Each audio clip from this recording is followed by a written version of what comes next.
Hello and welcome to Banished, a fantastic and brutal new world sim by Shining Rock Software. Brutal, you ask? Yes, the game hates you. Or rather, it hates your citizens. After choosing a name for your new town, a group of 5 or so families, presumably having been banished due to overpopulation or witchcraft, or something, must face adversity of life in the 16th century. Starving, freezing, contracting and spreading disease, occasionally being crushed by rocks or trampled by boars. At its core, Banished is a city builder, but it plays more like a survival game, making you avoid the many hazards that can domino into killing your entire population. But fear not, new player, that's why I'm here, to outline the basic skills and strategies you will need to employ to get your town started. If you're a new player, I recommend starting on the default settings. Medium, valleys. Leave disasters on, you sissy. At least if a tornado rips through your little town, it wasn't your fault, right? So now that we're in the game, you'll notice that you start with a barn that has supplies and food,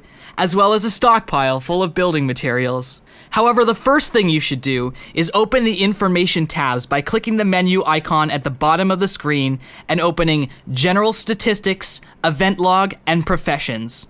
The UI is built in a nice window-based system, so you can grab these and throw them wherever you feel like. Zoom out for a second and take in the landscape. Most importantly, notice just how much stone and iron is in the immediate area surrounding you. Yeah, there's lots, which means you're not gonna need mines or quarries, at least not until the next video. Build yourself a second stockpile about the same size as the first one.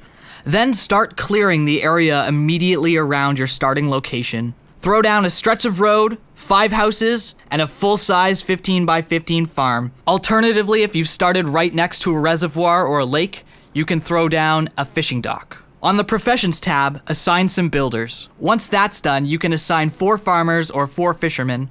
Then let's check out the family system. If you click on a house, you'll notice that there will be 1 man, 1 woman, and their kids. The general idea is that when the kids are old enough, they will pair off with other kids who have come of age and move into their own house. It's important to pace the construction of new houses well, or you will end up with no young families producing children, only with old people taking up resources and living space. Your population will stagnate and die.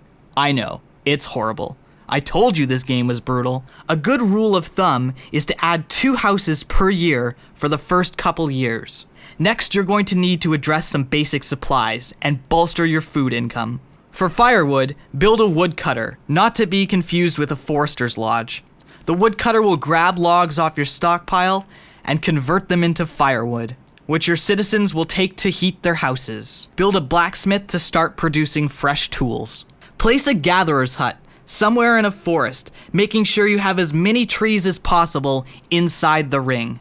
The reason for this is that full-size trees are what spawn the things collected by the gatherer's hut. For maximum effectiveness, you want as many trees as possible inside of the ring. Continuing on, your gatherer's hut will be the center of your woodland endeavors. Build a barn right next to it, along with a forester's lodge, a hunter's hut, herbalist, and a 5x5 stockpile. The foresters will ensure that you have a steady wood income as well as maximize the effectiveness of your gatherer's hut. The 5x5 stockpile is for easy access to storage. Hunting cabins not only generate food, but more importantly, generate leather. Back in town, construct yourself a tailor to start making coats to keep your people warm. The herbalist will gather herbs for medicine from the forest. In the early parts of the game, you only really need to assign 1 worker to gather herbs.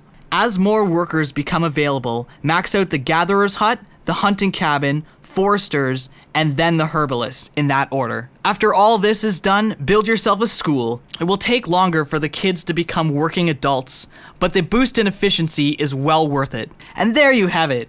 This is a strong way to start the game. Reward yourself by building something pretty. A town hall. Although not entirely superfluous, you now have access to other, more refined information. Thanks for watching. In the next video, we will go over building and maintaining a population above 100, as well as some tips and tricks for maximizing efficiency.